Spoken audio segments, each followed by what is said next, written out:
여러분, 안녕하세요. 오늘 들려드릴 이야기는 처음 듣는 순간 그저 흔한 고부 갈등처럼 느껴질 수도 있습니다. 하지만 이야기가 끝날 즈음 여러분은 아마도 한동안 말을 잃게 되실 겁니다. 겉으로 보기엔 평범해 보이는 한 가정의 이야기였지만 그 안에는 누구도 예상하지 못한 반전이 숨겨져 있었기 때문입니다. 막말을 서슴지 않고 시어머니를 마치 투명인간처럼 대했던 며느리가 있었습니다. 그리고 그런 며느리를 조용히 지켜보며 아무 말 없이 참아냈던 시어머니가 있었습니다. 평생을 자식을 위해 살아온 여성, 단 한 번도 자신을 위한 선택을 하지 못했던 그 여성이 결국 내린 결정은 무엇이었을까요? 며느리가 자기 가족만 데리고 해외여행을 떠난 바로 그날, 시어머니는 생애 가장 조용하면서도 가장 강력한 선택을 합니다. 그것은 복수였을까요? 아니면 해방이었을까요? 오늘 이 이야기를 끝까지 들으시면 여러분도 아마 그 답을 찾으실 수 있을 겁니다. 과연 시어머니가 감춰온 진실은 무엇이었을까요? 그리고 며느리는 왜 그토록 무너질 수밖에 없었을까요? 지금부터 시작하겠습니다. 이 이야기의 주인공은 윤정이라는 여성입니다. 올해 72의 나이, 평생을 자식을 위해 살아온 평범한 어머니였습니다. 윤정의 인생은 결코 순탄하지 않았습니다. 젊은 시절 남편을 일찍 여의고 홀로 두 아들을 키워야 했던 그녀는 동네에서 작은 식당을 운영하며 생계를 이어갔습니다. 새벽 5시면 일어나 장을 보러 나가고 밤 11시가 넘어서야 가게 문을 닫았습니다. 하루도 빠짐없이, 명절도 없이 아픈 날조차 쉬지 않고 일했습니다. 그렇게 번 돈으로 아이들 학원비를 대고 대학까지 보냈습니다. 윤정에게는 큰 꿈이 없었습니다. 그저 아이들이 건강하게, 행복하게 자라주기를 바랄 뿐이었습니다. 그리고 언젠가 아이들이 결혼해서 가정을 꾸리면 그저 서로 아끼고 사랑하는 따뜻한 가족이 되기를 바랬습니다. 다른 건 바라지 않았습니다. 서로 힘이 되어주고 서로를 존중하는 가정, 그것만으로도 충분했습니다. 하지만 인생은 늘 그녀의 바람대로 흘러가지 않았습니다. 큰아들 민우가 30 중반에 결혼을 하면서부터 윤정의 평온했던 일상에 균열이 생기기 시작했습니다. 처음에는 아주 작은 균열이었습니다. 며느리가 조금 무뚝뚝하다는 정도, 말투가 조금 차갑다는 정도였습니다. 윤정은 그것조차 이해하려 했습니다. 요즘 젊은 세대는 원래 좀 그렇다고 자기 표현이 솔직한 거라고 스스로를 납득시키며 넘어갔습니다. 하지만 시간이 지날수록 그 균열은 점점 깊어졌습니다. 그리고 어느새 돌이킬 수 없는 골이 되어버렸습니다. 민우가 결혼한 여자의 이름은 세라였습니다. 말이 세라지 동네에서는 사람들이 그녀를 셀카라고 불렀습니다. 자기 자신밖에 모르는 스타일이라는 뜻이었습니다. 물론 처음부터 그런 평가를 받은 건 아니었습니다. 결혼 전까지 세라는 민우에게 다정하고 상냥한 여자로 보였습니다. 하지만 결혼 반지를 낀 순간부터 그녀의 태도는 조금씩 변하기 시작했습니다. 결혼 초부터 분위기가 묘했습니다. 세라는 시어머니와 대화할 때 늘 말을 짧게 끊었고 눈을 제대로 마주치지 않았습니다. 윤정이 뭔가를 물어보면 짧게 대답하고는 고개를 돌렸습니다. 집안일은 전혀 거들지 않았고 시어머니 집에 방문하는 것조차 불편해했습니다. 민우는 늘 아내 편을 들었습니다. 시어머니가 무언가 부탁을 하려고 하면 민우는 먼저 나서서 아내가 피곤하다고 바쁘다고 말했습니다. 윤정은 그런 아들을 보며 가슴이 아팠지만 내색하지 않았습니다. 아들이 행복하면 되는 거라고, 며느리와 사이좋게 지내면 되는 거라고 스스로를 다독였습니다. 그렇게 몇 년이 흘렀습니다. 하지만 세라의 태도는 나아지기는커녕 점점 더 노골적으로 변했습니다. 윤정의 생신날이 있었습니다. 작은 식당 안에서 소박하게 차린 밥상이었습니다. 둘째 아들 가족은 일찍부터 와서 음식을 준비하고 윤정을 축하해줬습니다. 하지만 민우 부부는 시간이 한참 지나서야 도착했습니다. 세라는 들어오자마자 얼굴을 찌푸렸습니다. 그리고 민우에게 작은 목소리로 속삭였지만 윤정의 귀에도 들릴 만큼 크게 말했습니다. 솔직히 이런 자리 너무 불편하다고 그냥 빨리 가면 안 되냐고. 그 말을 들은 윤정은 그 자리에서 아무 말도 하지 못했습니다. 민우는 어머니 눈치를 보느라 아무런 대답도 하지 않았습니다. 윤정은 그저 씩 웃고는 밥을 더 뜨러 주방으로 들어갔습니다. 하지만 그녀의 뒷모습은 유독 초라하고 작아 보였습니다. 그날 이후로 세라는 더 이상 선을 지키지 않았습니다. 세라는 더 이상 시어머니 집에 방문하지 않았습니다. 명절에만 억지로 얼굴을 내밀었지만 그마저도 마지못해 하는 표정이 역력했습니다. 명절날이면 세라는 늘 늦게 도착했고 일찍 떠났습니다. 그리고 그 짧은 시간 동안에도 싸늘한 말투로 집안 분위기를 얼어붙게 만들었습니다. 어느 추석날이었습니다. 세라는 윤정의 집을 둘러보며 대놓고 말했습니다. 어머니는 왜 아직도 이런 데서 사냐고, 자기네 집이랑 너무 비교된다고. 그리고 덧붙였습니다. 솔직히 자기와 민우가 이래서 여기 오기 싫다고. 그 말을 들은 윤정은 숨이 턱 막혔습니다. 하지만 아무 말도 하지 않았습니다. 민우는 옆에서 그저 멀뚱히 듣고만 있었습니다. 윤정은 속이 시커멓게 타들어갔지만 아들 부부가 싸우는 모습을 보고 싶지 않았습니다. 그래서 그저 묵묵히 웃으며 그래 하고 넘겼습니다. 하지만 마음속 깊은 곳에서는 무언가가 서서히 부서지고 있었습니다. 세라의 무시는 날이 갈수록 심해졌습니다. 전화를 걸어도 받지 않았고 문자를 보내도 답은 없었습니다. 손주들 얼굴이 보고 싶어 연락하면 바쁘다는 한마디로 끊어버렸습니다. 윤정은 그럴 때마다 가슴이 아팠지만 내색하지 않으려 애썼습니다. 그저 혼자 방에 앉아서 손주들 사진을 보며 시간을 보냈습니다. 그러던 어느 날 상황은 최악으로 치달았습니다. 윤정이 병원에 다녀오는 날이었습니다. 요즘 들어 무릎이 자주 아파서 정형외과에 가서 주사를 맞고 약을 타왔습니다. 병원 근처 시장에 들러 장도 봤습니다. 손주들이 좋아하는 과일도 사고 아들이 좋아하는 반찬거리도 샀습니다. 무거운 장바구니를 양손에 들고 힘겹게 걸어서 집으로 돌아왔습니다. 그런데 마침 아들네 집 앞을 지나가게 되었습니다. 윤정은 잠시 고민하다가 용기를 내어 초인종을 눌렀습니다. 오랜만에 손주들 얼굴도 보고 사온 과일도 나눠주고 싶었습니다. 잠시 후 문이 열렸고 세라가 나타났습니다. 세라는 윤정을 보자마자 얼굴을 찌푸렸습니다. 그리고 차갑게 말했습니다. 어머니, 저희 오늘 바쁘니까 나중에 오시라고. 윤정은 장바구니를 든 손이 떨렸습니다. 무릎은 아팠고 숨은 가빴고 온몸이 힘들었습니다. 하지만 세라는 그런 시어머니의 모습을 위아래로 훑어보더니 아무렇지 않게 현관문을 쿵 하고 닫아버렸습니다. 윤정은 그 자리에 멍하니 서 있었습니다. 그리고 천천히 계단을 내려와 계단 중간에 주저앉았습니다. 장바구니를 옆에 내려놓고 한참을 그렇게 앉아 있었습니다. 눈물이 났습니다. 하지만 소리내어 울지는 않았습니다. 그저 조용히 고개를 숙인 채 눈물만 흘렸습니다. 얼마나 시간이 흘렀을까요? 윤정은 천천히 눈물을 닦고 일어났습니다. 그리고 장바구니를 다시 들고 집으로 돌아왔습니다. 하지만 그날 이후 윤정은 묘하게 달라졌습니다. 더 이상 억지로 웃지도 애써 이해하려 하지도 않았습니다. 마치 뭔가 큰 결심을 한 사람처럼 조용하고 담담해졌습니다. 사실 윤정에게는 아무도 모르는 비밀이 하나 있었습니다.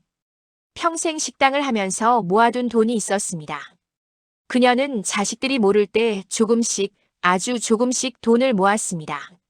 생활비를 최대한 아꼈고 외식은 단 한 번도 하지 않았습니다. 옷도 몇 년째 같은 것을 입었고 신발도 다 떨어질 때까지 신었습니다. 그렇게 아낀 돈을 매달 조금씩 적금으로 넣었습니다. 누구에게도 말하지 않았습니다. 아들들에게도 친구들에게도 누구에게도. 그 돈은 윤정에게 일종의 안전망 같은 것이었습니다. 혹시라도 아들들이 힘들어지면 도와주려고 모아둔 돈이었습니다. 혹시라도 자신이 아프거나 늙어서 남에게 짐이 되지 않으려고 준비한 돈이었습니다. 그 금액은 아무도 예상하지 못할 만큼 컸습니다. 식당을 40년 동안 운영하며 조금씩 모은 돈, 절약하고 또 절약하며 저금한 돈. 그 금액은 총 5억 7천만 원이었습니다. 윤정은 가끔 통장을 꺼내보며 생각했습니다. 이 돈은 언젠가 누구에게 갈까? 아들들에게 나눠줄까? 아니면 손주들 교육비로 쓰일까? 그렇게 막연하게만 생각했습니다. 하지만 그날 계단에 앉아 눈물을 흘렸던 그날 이후로 윤정의 생각은 완전히 바뀌었습니다. 그리고 얼마 지나지 않아 결정적인 사건이 터졌습니다. 어느 날 아침 가족 단톡방에 사진 한 장이 올라왔습니다. 세라가 올린 사진이었습니다. 사진 속에는 4명의 사람이 있었습니다. 민우, 세라, 그리고 아이 둘. 배경은 하와이의 푸른 바다와 야자수가 있는 해변이었습니다. 4사람 모두 환하게 웃고 있었습니다. 단톡방은 순식간에 술렁이었습니다. 둘째 아들이 먼저 물었습니다. 형, 여행 간 거야? 엄마는 같이 안 가셨어? 다른 친척들도 하나둘 메시지를 보냈습니다. 어머니도 모시고 가지 그랬냐고, 왜 혼자 두고 갔냐고. 하지만 민호는 아무 대답도 하지 않았습니다. 대신 세라가 답장을 보냈습니다. 저희 가족끼리 가는 여행인데 왜 일일이 말해야 하냐고. 그 한 문장. 그 차갑고 무례한 태도. 그 순간 윤정은 모든 것을 결심했습니다. 더 이상 참지 않기로. 더 이상 기대하지 않기로. 그리고 자신의 인생을 자신이 원하는 대로 살기로. 며느리가 여행을 떠난 바로 그날. 윤정은 작은 가방을 하나 들고 동네 은행으로 향했습니다. 평소보다 조금 더 단정하게 옷을 입었고 머리도 깔끔하게 빗었습니다. 은행에 도착한 윤정은 창구 직원에게 조용히 말했습니다. 통장을 해지하고 싶다고. 직원은 잠시 놀란 표정을 지었습니다. 5억이 넘는 금액이 들어있는 통장이었기 때문입니다. 전액 출금하시는 거냐고 직원이 물었습니다. 윤정은 조용히 고개를 끄덕였습니다. 서류를 작성하고 도장을 찍고 모든 절차를 마쳤습니다. 그리고 윤정은 바로 옆 건물로 걸어갔습니다. 그곳에는 지역 사회복지관이 있었습니다. 윤정은 복지관 사무실로 들어가 상담원에게 말했습니다. 기부를 하고 싶다고. 상담원은 깜짝 놀라며 금액을 물었습니다. 윤정은 차분하게 대답했습니다. 5억 7천만 원 전액이라고. 상담원은 믿을 수 없다는 표정으로 윤정을 바라봤습니다. 하지만 윤정의 눈은 흔들림이 없었습니다. 그녀는 기부처를 3곳으로 나눠달라고 요청했습니다.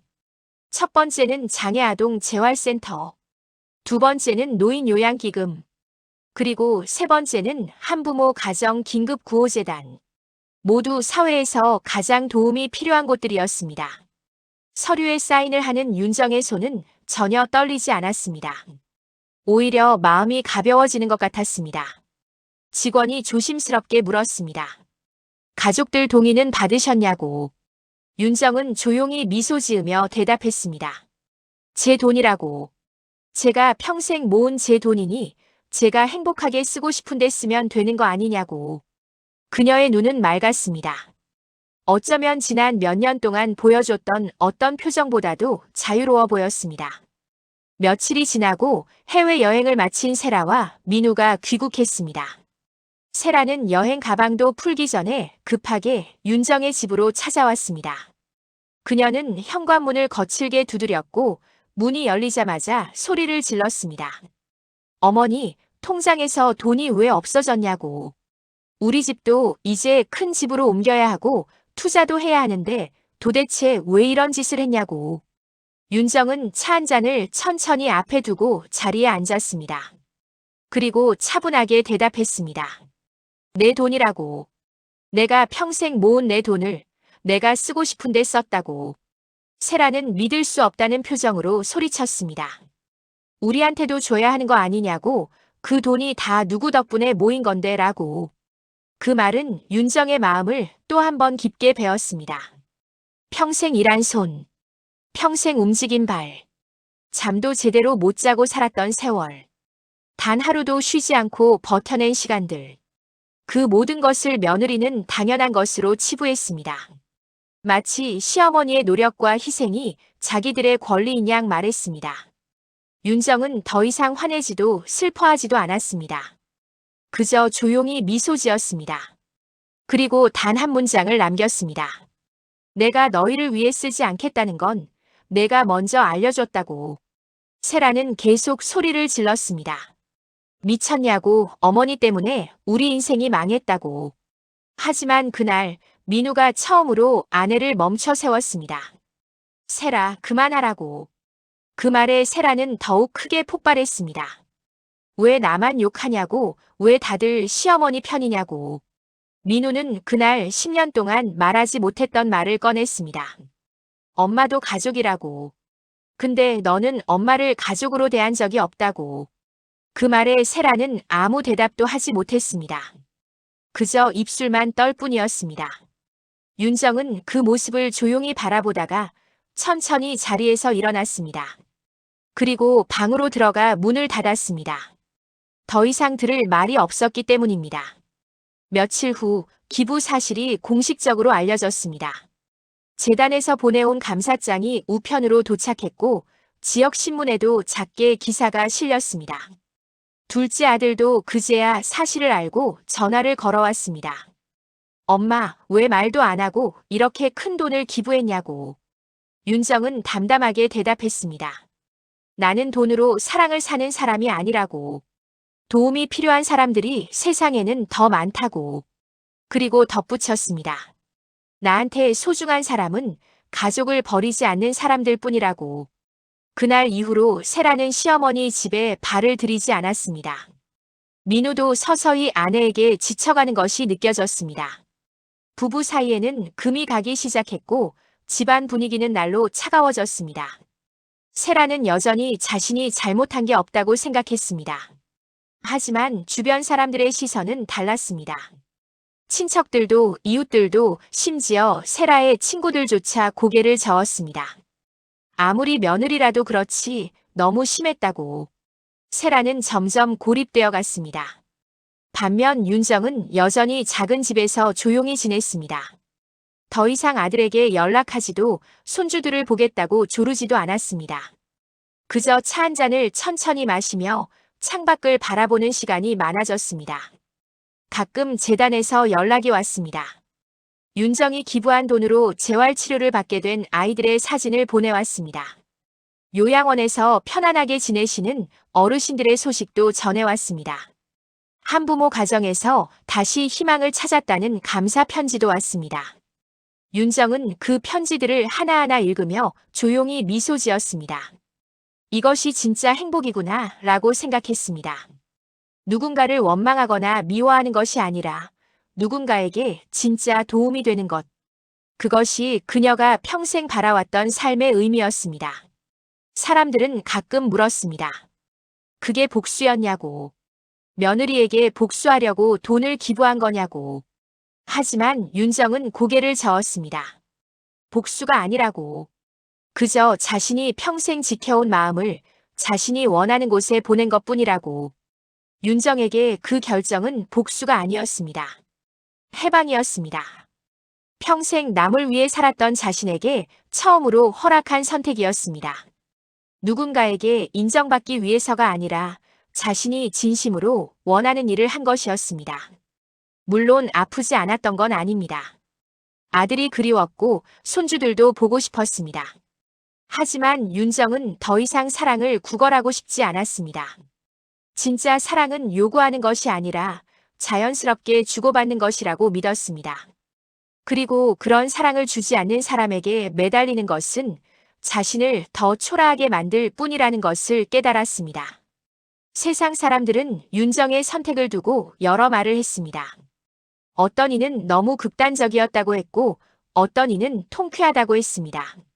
어떤 이는 며느리가 불쌍하다고 했고 어떤 이는 당연한 결과라고 했습니다. 하지만 윤정은 그 어떤 말에도 흔들리지 않았습니다. 자신의 선택에 후회가 없었기 때문입니다. 시간이 흐르면서 조금씩 변화가 생겼습니다. 민우가 어느 날 혼자 윤정을 찾아왔습니다. 세라는 함께 오지 않았습니다. 민우는 어머니 앞에 앉아 한참을 아무 말도 하지 못했습니다. 그리고 한참 만에 입을 열었습니다. 죄송하다고. 어머니를 지켜드리지 못해서 죄송하다고. 윤정은 아들의 손을 잡아주었습니다. 그리고 말했습니다. 내가 미안해할 일은 아니라고. 다만 앞으로는 내 가족을, 내 아이들을 잘 돌보라고. 그리고 그들에게 진짜 사랑이 무엇인지 가르쳐 주라고. 민우는 그날 어머니 집에서 오래 머물렀습니다. 어린 시절 이야기도 나누고 아버지 이야기도 했습니다. 오랜만에 모자가 마음을 나누는 시간이었습니다.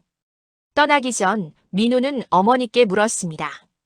정말 후회 없으시냐고. 윤정은 웃으며 대답했습니다. 후회 없다고. 오히려 지금이 가장 마음 편하다고. 세라에게도 변화가 생겼습니다.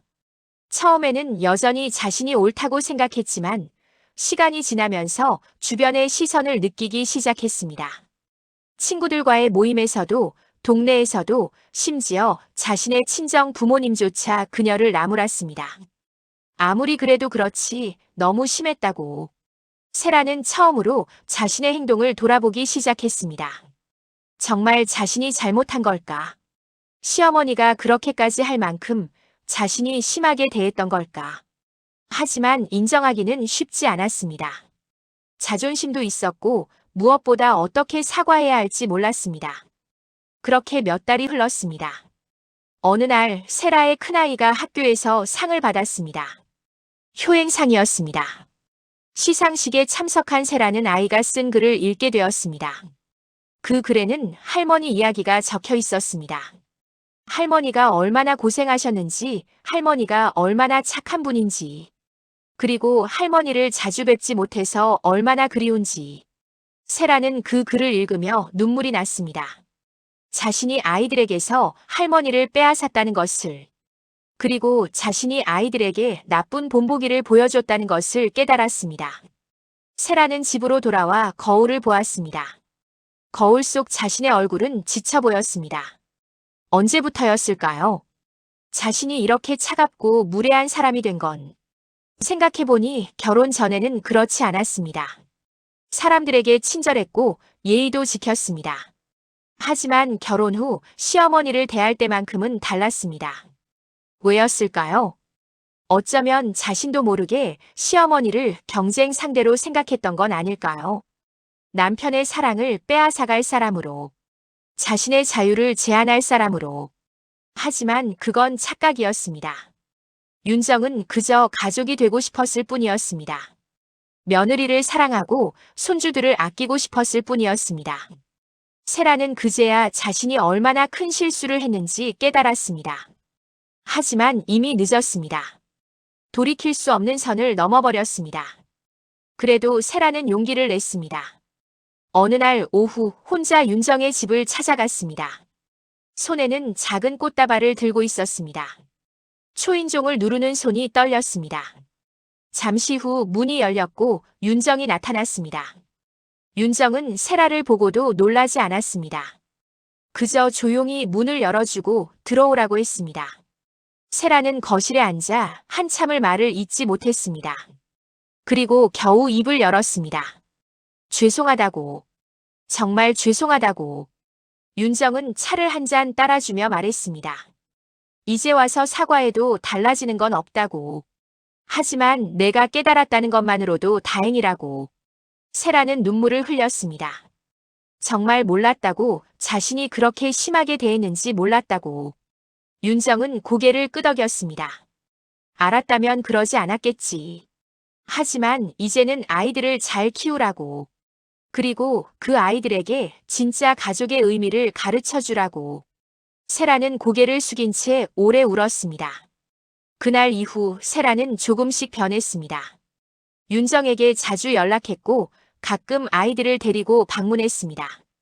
완전히 예전으로 돌아갈 수는 없었지만 최소한의 예의와 존중은 지키려 노력했습니다. 윤정도 며느리를 완전히 용서한 건 아니었습니다. 하지만 더 이상 미워하지도 않았습니다. 그저 담담하게 받아들였습니다. 손주들이 가끔 찾아올 때면 윤정은 여전히 환하게 웃었습니다. 아이들에게 맛있는 것을 해주고 이야기를 들어주고 따뜻하게 안아주었습니다. 아이들은 할머니를 좋아했습니다.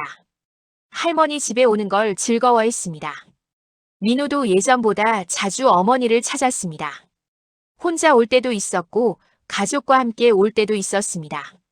완벽한 가족은 아니었지만 적어도 서로를 인정하고 존중하는 관계가 되었습니다. 윤정의 일상은 여전히 조용했습니다. 아침에 일어나면 산책을 나갔습니다. 동네 공원을 천천히 걸으며 아침 공기를 마셨습니다.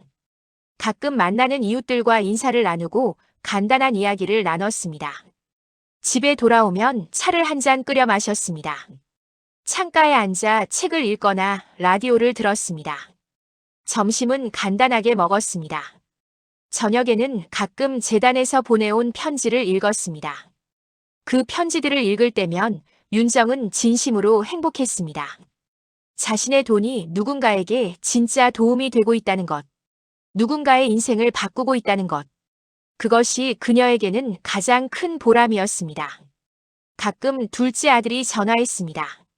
엄마 괜찮으시냐고, 필요한 거 없으시냐고. 윤정은 늘 괜찮다고 대답했습니다. 정말 괜찮았습니다. 물질적으로는 예전보다 가진 게 적었지만 마음은 훨씬 가벼웠습니다.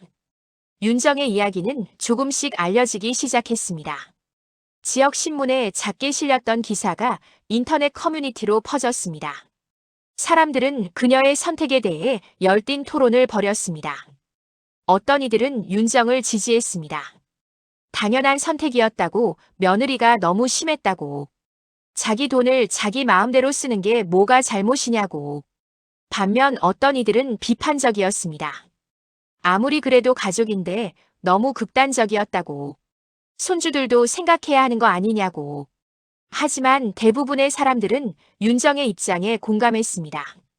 특히 며느리와 갈등을 겪어본 시어머니들, 고부관계로 힘들어했던 사람들은 윤정의 선택을 응원했습니다. 한 커뮤니티에는 이런 댓글이 달렸습니다. 평생 자식 위에 살았는데 단 한 번 자기를 위한 선택한 게 뭐가 잘못인가요? 저도 이 할머니처럼 살고 싶습니다. 또 다른 댓글에는 이렇게 적혀 있었습니다. 가족은 혈연이 아니라 마음으로 맺어지는 거라는 걸 이 이야기가 보여주네요. 윤정은 그런 반응들을 알지 못했습니다. 인터넷도 잘하지 못했고 관심도 없었습니다. 그저 자신의 일상을 담담하게 살아갈 뿐이었습니다. 이 이야기를 통해 우리는 생각해 볼 필요가 있습니다. 가족이란 무엇일까요? 단순히 혈연으로 맺어진 관계일까요? 아니면 서로를 존중하고 사랑하는 마음으로 이어진 관계일까요? 윤정은 평생 가족을 위해 살았습니다. 하지만 그녀가 원했던 건 거창한 게 아니었습니다. 그저 서로 아끼고 서로 배려하고 서로 존중하는 관계였습니다. 하지만 세라는 그것조차 주지 않았습니다. 시어머니를 투명인간처럼 대했고 당연한 존재로 여겼습니다. 윤정의 희생과 노력을 권리로 착각했습니다. 그리고 그 대가를 치렀습니다. 어쩌면 이것은 경고일지도 모릅니다. 가족이라는 이름으로 누군가를 함부로 대하면 언젠가는 그 관계가 무너진다는, 당연함을 요구하고 희생을 강요하면 결국 모든 것을 잃게 된다는, 진짜 가족은 서로 주고받는 관계입니다. 한쪽만 주고 한쪽만 받는 관계는 오래 갈 수 없습니다. 그리고 그것은 혈연이든 결혼으로 맺어진 관계든 마찬가지입니다. 이 이야기에서 또 하나 생각해 볼 점은 돈의 의미입니다. 윤정이 모은 5억 7천만 원. 그것은 단순한 돈이 아니었습니다. 그녀의 40년 인생이 담긴 돈이었습니다. 새벽부터 밤늦게까지 일한 시간, 아픈 몸을 이끌고 식당을 지킨 날들, 생활비를 아끼고 또 아껴서 모은 땀과 눈물. 그 돈을 세라는 당연히 자기들이 받아야 하는 것으로 생각했습니다. 시어머니가 모은 돈이니까 당연히 아들에게, 며느리에게, 손주들에게 가야 한다고 생각했습니다. 하지만 그건 착각입니다. 부모가 자식을 위해 희생하는 건 사랑이지 의무가 아닙니다. 그리고 그 사랑을 받은 자식은 감사해야 하지 당연하게 여겨서는 안 됩니다. 윤정은 그 돈을 기부함으로써 세상에 메시지를 던졌습니다. 돈보다 중요한 건 마음이라고. 돈으로 살 수 없는 게 진짜 가족이라고. 그리고 자신이 평생 모은 돈을 자신을 존중하지 않는 사람에게 줄 이유가 없다고. 세라는 이제 후회하고 있을 것입니다. 물론 돈 때문만은 아닐 겁니다. 그보다는 자신이 얼마나 큰 실수를 했는지 깨달았기 때문일 겁니다. 자신이 얼마나 무례했는지, 자신이 얼마나 인간적이지 못했는지. 하지만 후회한들 소용없습니다. 이미 엎질러진 물입니다. 물론 세라가 진심으로 반성하고 변했다면 그것도 의미가 있습니다. 적어도 똑같은 실수를 반복하지는 않을 테니까요. 하지만 윤정과의 관계는 예전으로 돌아갈 수 없습니다. 신뢰는 한번 깨지면 다시 쌓기 어렵습니다. 특히 그렇게 오랜 시간 쌓인 상처는 쉽게 아물지 않습니다. 세라가 이제라도 변한 것은 다행입니다. 하지만 그것은 윤정을 위한 게 아니라 세라 자신을 위한 것입니다. 그리고 무엇보다 아이들을 위한 것입니다. 아이들이 어머니의 잘못된 모습을 보고 자라지 않도록, 아이들이 진짜 가족의 의미를 배울 수 있도록. 윤정은 이제 평화롭습니다. 물론 가끔은 외롭습니다. 아들이 그립고 손주들이 보고 싶습니다. 하지만 그것 때문에 자신을 낮추지 않습니다. 존중받지 못하는 관계 속에서 억지로 웃으며 사는 것보다 혼자라도 당당하게 사는 것이 낫다는 걸 알기 때문입니다. 윤정은 이제 자신을 위해 살고 있습니다. 평생 처음으로 자기 자신을 중심에 놓고 살고 있습니다. 하고 싶은 것을 하고 가고 싶은 곳을 갑니다. 재단에서 초대하면 행사에 참석하기도 합니다. 자신이 도운 아이들을 만나고 그들의 밝은 미소를 보면서 진짜 행복을 느낍니다. 가끔 동네 어르신들과 모임에 나가기도 합니다. 차 한 잔 마시며 이런저런 이야기를 나눕니다. 인생에 대해, 가족에 대해, 늙어간다는 것에 대해. 그런 시간들이 윤정에게는 소중합니다. 누군가의 눈치를 보지 않아도 되고 누군가에게 미움받을까 걱정하지 않아도 되는 시간. 그저 자기 자신으로 존재할 수 있는 시간. 이 이야기가 우리에게 주는 교훈은 무엇일까요? 첫째, 가족이라는 이름으로 누군가를 함부로 대해서는 안 된다는 것입니다. 혈연이든 결혼으로 맺어진 관계든 모든 관계는 존중 위에 세워져야 합니다. 둘째, 당연한 것은 없다는 것입니다.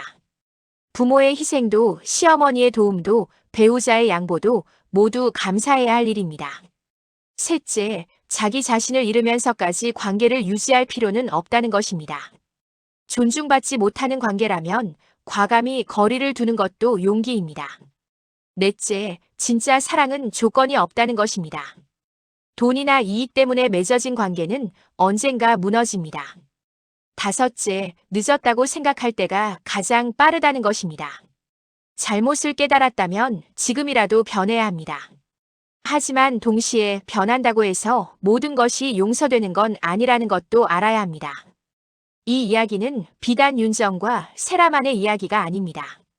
우리 주변 어디에나 있는 이야기입니다. 고부 갈등은 옛날부터 지금까지 계속되어 온 문제입니다.